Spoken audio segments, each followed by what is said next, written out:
ఆరోగ్య అభిమానులకు నమస్కారం. రక్తలేమి అంటే రక్తం తక్కువగా ఉండడం, దీనికి ఒక చక్కటి పరిష్కారం.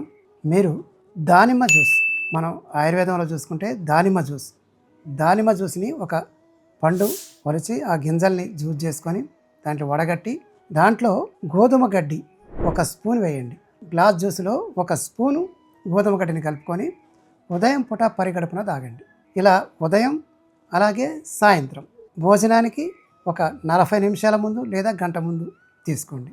ఇక రెండోది ఏంటంటే దీనికి అనుబంధంగానే రోజుకొక యాపిల్ మధ్యాహ్నం భోజనం చేయడానికి గంట ముందు తినండి. ఉదయం పూట సాయంత్రం పూట దానిమ్మ గోధుమ గడ్డి జ్యూస్, మధ్యాహ్నం యాపిల్ తీసుకోండి. మీకు 40 రోజుల్లో రక్త వృద్ధి అంటే బ్లడ్ ఇంక్రీజ్ అవుతుంది. ఆ తర్వాత మీరు టెస్ట్ చేసుకోవచ్చు. ఇది ఒక చక్కటి పరిష్కార మార్గం. దీన్ని మీరు ప్రయత్నించి చూడండి.